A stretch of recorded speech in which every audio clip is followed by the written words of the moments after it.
ধানমন্ডি ৫ নম্বর রোডে অবস্থিত সাবেক প্রধানমন্ত্রী শেখ হাসিনার সুধাসদনের বাসায় বুধবার হঠাৎ অভিযানে যায় দুদক। ৫ আগস্টের পর থেকে তালাবদ্ধ বাড়িতে এই অভিযান শেখ হাসিনা কন্যা সাইমা ওয়াজেদ পুতুলের প্রতিষ্ঠান সূচনা ফাউন্ডেশনের দুর্নীতির খোঁজে। কিন্তু যে উদ্দেশ্যে যাওয়া সেই সূচনা ফাউন্ডেশনের অস্তিত্ব এই ঠিকানায় খুঁজে পায়নি দুদক। এছাড়া নথিতে আরও কয়েকটি স্থানের কথা বলা হলেও মেলেনি প্রতিষ্ঠানটির হদিস।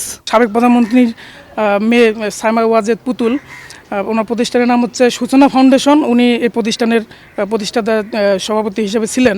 জেলা রেজিস্ট্রেশন কার্যালয় থেকে তারা যে নিবন্ধনটি নিয়েছে সেই ঠিকানা অনুযায়ী আমরা যাচাই করতে এসেছি। তো আমরা এসে এখন দেখলাম যে সেই ঠিকানায় প্রতিষ্ঠানসমূহ নাই। অটিজম সংক্রান্ত শিশুদের মান উন্নয়নে ২০১৪ সালে পুতুলের নেতৃত্বে প্রতিষ্ঠা হয় সূচনা ফাউন্ডেশনের। দুদকের অভিযোগ, ক্ষমতার প্রভাব খাটিয়ে জোরপূর্বক ফাউন্ডেশনের সদস্য করা ও অনুদান দিতে বাধ্য করা হতো। এমনকি প্রতিষ্ঠানের অনুকূলে দান করা অর্থের উপর বছরের পর বছর আয়করও মওকুফ করে জাতীয় রাজস্ব বোর্ড।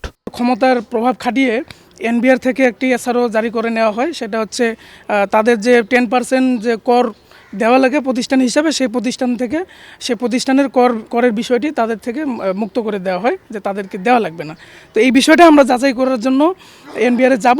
এদিন সাবেক প্রতিমন্ত্রী আব্দুল ওদুদ দারা ও তার স্ত্রী সহ ৮ জনের বিরুদ্ধে উত্তরা ফাইন্যান্স ও ইনভেস্টমেন্ট লিমিটেড থেকে ৪ কোটি টাকার বেশি আত্মসাতের অভিযোগে মামলা করেছে দুদক। ৪১,৯৩,২৫,৭০২ টাকার অস্বাভাবিক ও সন্দেহজনক লেনদেন করে উক্ত টাকা হস্তান্তর, রূপান্তর ও স্থানান্তর করে শাস্তিযোগ্য অপরাধ করায় তার বিরুদ্ধে মামলার অনুমোদন হয়েছে।